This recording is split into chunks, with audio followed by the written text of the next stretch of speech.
And what do you do for a living out here in Miami to be able to afford a Bentley? I'm an entrepreneur and an investor. Can we ask you a couple questions on how you became successful? Yeah, sure. So my first job, I was on Wall Street. I worked for a company called Nesbitt Burns. It was actually acquired by Bank of Montreal. What is the greatest advice that you ever received throughout your career? Well, it's a weird thing to say because you have to understand the way that I'm wired. But may God have mercy upon my enemies because I won't. Number 1. Excuse me, ma'am. Ma'am, question for you. Yeah. Is this your Bentley?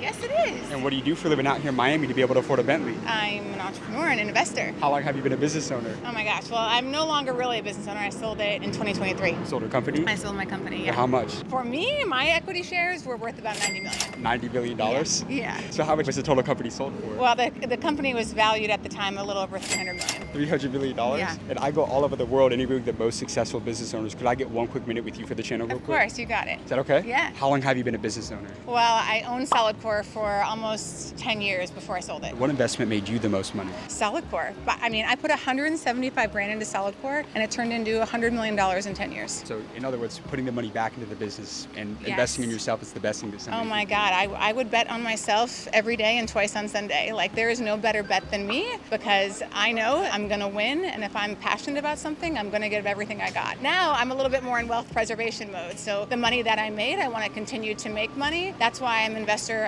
in startups. I have money in private equity and hedge funds, in the stock market, I do loans. You know, I'm very diversified now, but I think for entrepreneurs, if you think you have the special sauce, you gotta go all in on yourself. I love that. Did you have a lot of people that hated on you or doubted you when you were building your business? I mean, I'm a woman who's been very successful. Of course, I've had other people who has hated on me. It's just part of the process. So the way that I deal with that is I just try to empower as many women as possible. Right. So how did you personally find that self-belief to go generate millions and millions of dollars? Because a lot of people, they'll doubt themselves when they start out. They kind of get worried about people saying stuff about them. They're going out of the box. How did you find the self-belief to make millions of dollars? You just have to not care, you know? And the things that I was building a company that was making people's lives happier and healthier. So I was excited every single day. There was nothing that was going to get in the way of me building an empire across the country that I thought was improving people's lives. And normally, the people that have something to say about that are people who normally sit on the sidelines and aren't actually doing the work. So why would I care what they have to say anyway? They're watching from the bleachers. They're not actually in the game. Exactly. And you know, the cheap seats are called cheap seats for a reason. Wow.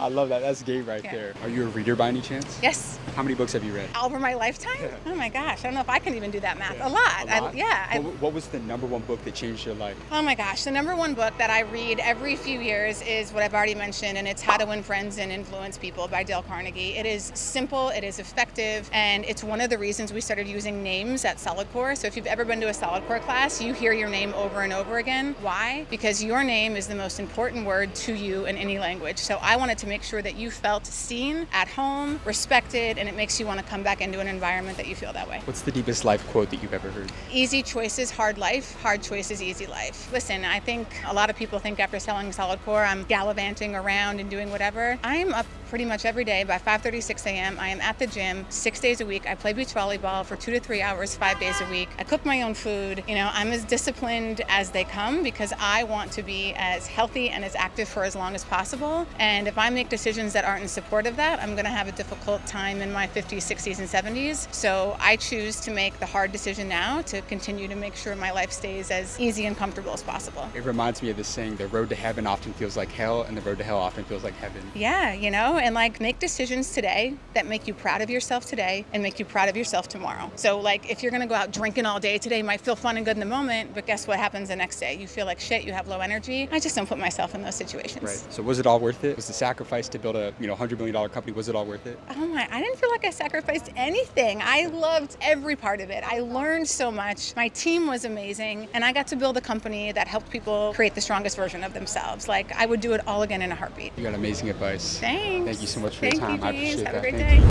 Number 2. Excuse me, sir. Sir.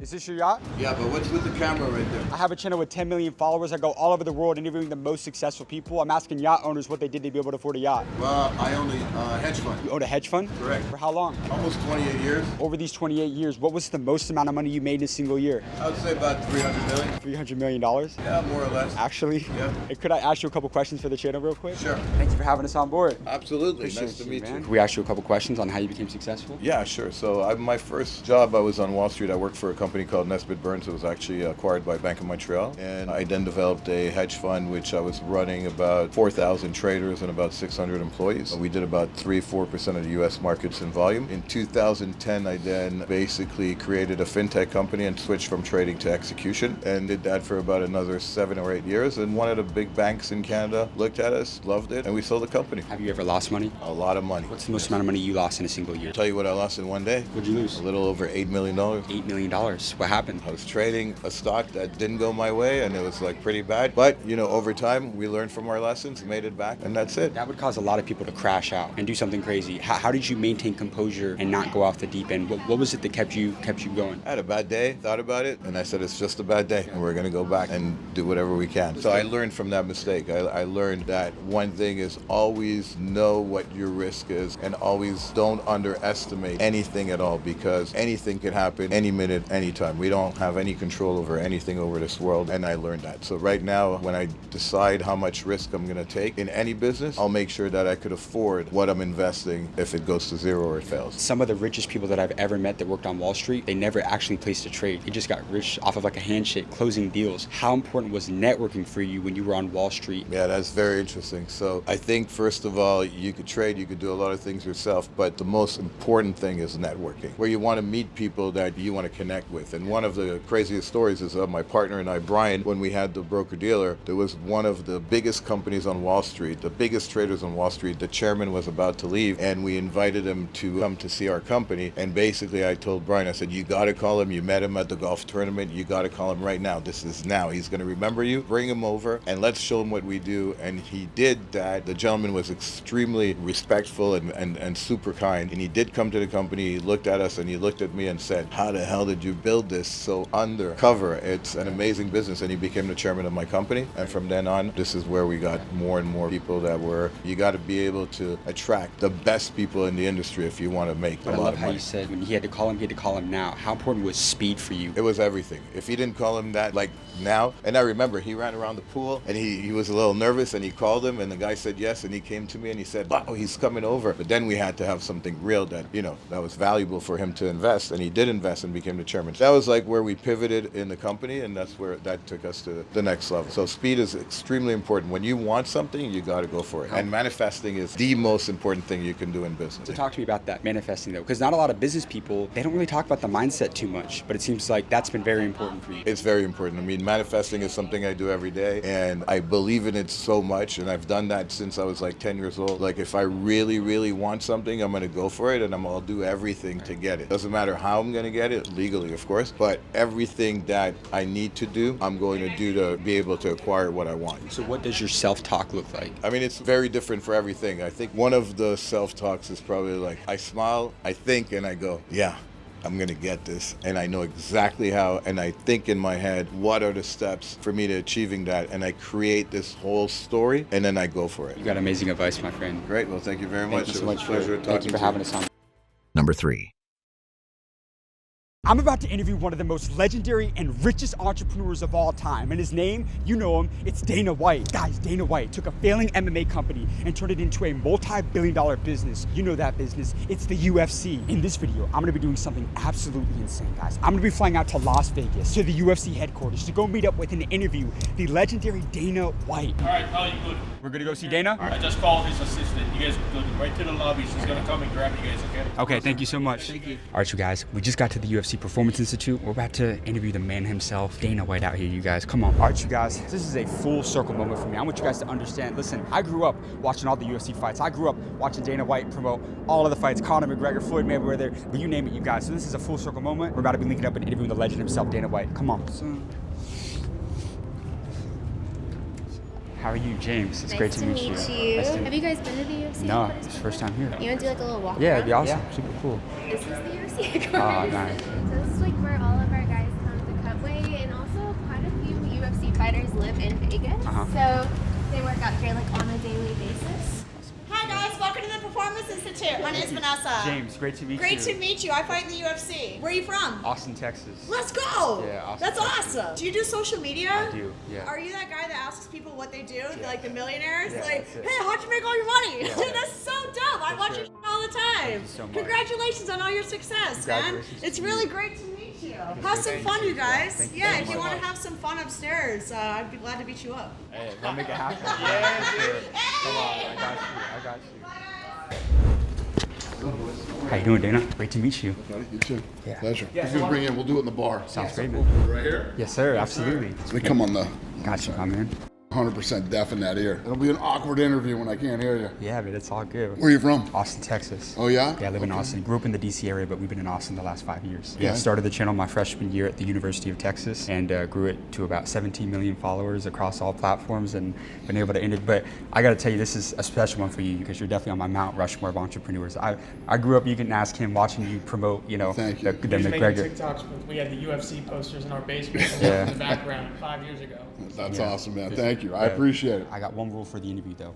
There's no holding back. We're going to give the younger generation the secrets to becoming I successful. don't hold back. I love So, that, my man. I know you It's a don't. good rule. Who am I here with today? Dana White. And how did you get rich? I sell fights for a living. What do you mean? I'm the CEO of the UFC, And you're running a $1 billion company. multi-billion-dollar A company. multi-billion-dollar company. Take me back before the UFC. You were a bellman at a hotel in Boston. What was the moment when you realized I'm meant for more than this? It wasn't, was I meant for more than this? It was just like, this isn't me. This isn't what I want to do for the rest of my life. And not to shit on jobs like that, because a lot of my friends still work at the hotel and stuff. It just wasn't for me. It wasn't, I didn't like anything about it. And I said, you know what? I want to be in the fight business, which was probably the dumbest idea ever at that time. And if it didn't work out, I could always go back and be a bellman. And when you're 19, 20, 21, up, even in your 30s, take risks. You have to take risks. Do it before you have the responsibility. 100%. I didn't have my kids till I was like 33. And you mortgaged your future on, at the time, a failing MMA company. What is it that you saw in the UFC that nobody else saw? Yeah, well, not just me. Me and my partners all felt that we loved the storylines. We thought that the fighting was way more exciting than boxing, and we loved boxing. And we believed that we could take all the things that we hated about boxing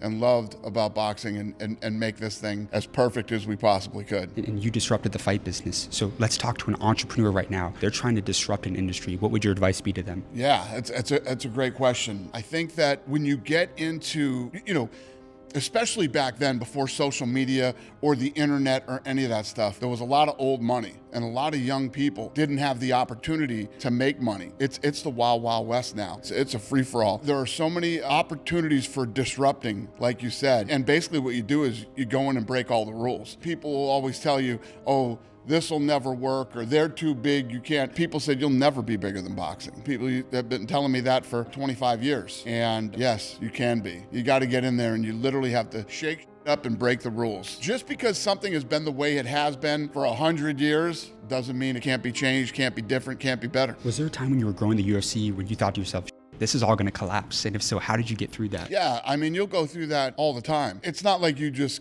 get here and it's like, all right, we're here. I just did a new deal with Paramount. How much? $7.7 billion deal with Paramount. And I'm going into this new Paramount deal in January on a fresh slate. I have to go out and prove myself again. You have to keep proving yourself every year. And like, I have this ritual now. Every Christmas, I go to Italy, and I'm on a boat in the middle of Italy and just take like 8 to 10 days. And by 7, 8, 9, I'm like, yeah, I'm ready to kick next year's ass. So you literally have to get up every day and go out and prove yourself. Even when you, by industry standards or by other people's idea of success, you have to keep grinding and you have to keep going. I saw you were just talking about in a press conference, you were asked about, how are you going to compete with the other promoters? And you think way bigger than everybody else. How long-term are you thinking? It's hilarious. So these promoters are like, oh, can't wait to compete with me. You guys have been doing this for, 10, 20, 30, 40, 50 years, depending on the promoter, and you're still in the same place. You don't think big enough. The way that I look at when I talk about competing, first of all, I love to compete against myself. Are you afraid of competition? Have you ever been afraid of competition? No, I love competition. Why? I love everything about fighting, and competition, no matter what it is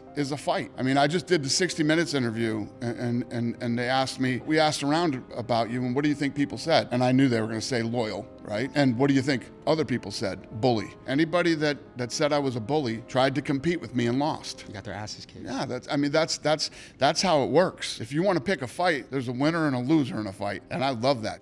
So, you know, if you come and say you want to compete against us, let's compete. You brought up loyal, though. How important is it to keep your word in business? It's everything. Your word is not just business in life. Your word is everything in life. For instance, I mean, I talk about this one all the time too, but we went through COVID because I wasn't laying off any employees, you know, but when you are a massive company like we are now, there's a lot of mouths to feed. And if there's no revenue coming in, you got to make some horrible decisions that I wasn't going to make. Well, listen, we're either this motherfucker's a battleship. We go into battle every day and we're either all going down together or not at all. So it's like the scariest time in our lifetime, and I'm much older than you, scariest time in our lifetime. You know, you have all these employees and these people who show up every day and work hard for you. And the shit hits the fan. It's the scariest time in the world. And just because of money, you're going to just let all these people go. Good luck to you, everybody. I hope you can figure out groceries and toilet paper and whatever else it is that everybody needed during COVID, but good luck. And then everything turns around and comes back. What do you think? Who the would want to work for you when that's the way you treated the people that were with you,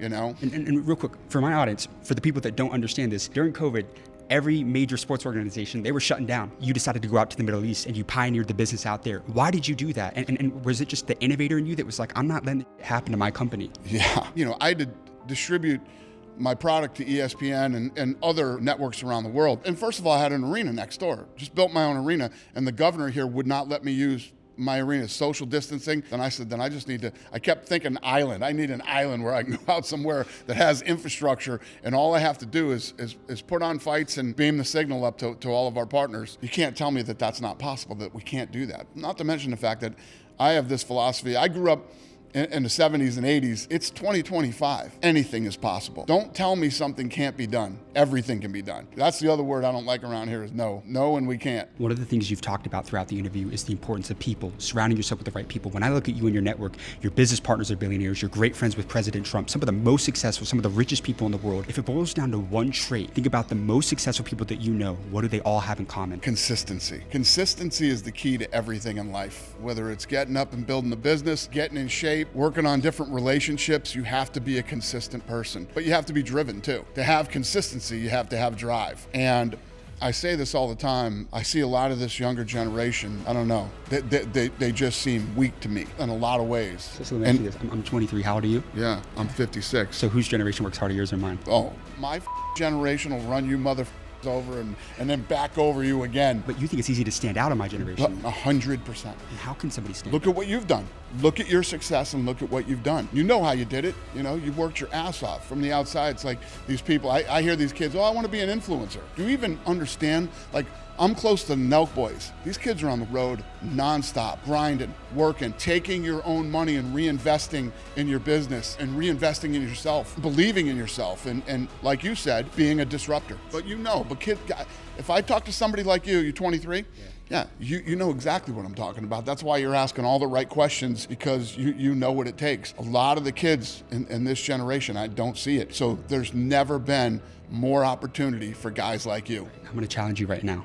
Take me back to the most life-changing conversation that you've ever had. What is the greatest advice that you ever received throughout your career? Well, it's a weird thing to say because you have to understand the way that I'm wired. But may God have mercy upon my enemies, because I won't. There's no mercy for the competition. No, there's no mercy for the competition. Listen, there's such things as friendly competition, and there are lots of people that I compete with that I respect, but then listen, when you build something great and you've built something and you're making money, everybody's coming. Everybody's coming for you to try to take a piece or take you down. And if you don't jump out of bed every day and strap up and get ready to go to war, you're never going to make it. Being an entrepreneur is a war every day. You have to go to battle, and you got to be willing to get in there and fight. Not just in business, but in life. Bad shit's coming for you. And every day bad things happen here, and bad people come at you every day. And if you don't look at it as, all right, this is a fight, and we need a winner and a loser, and I need to figure out how to win, it's going to be a rough go for you.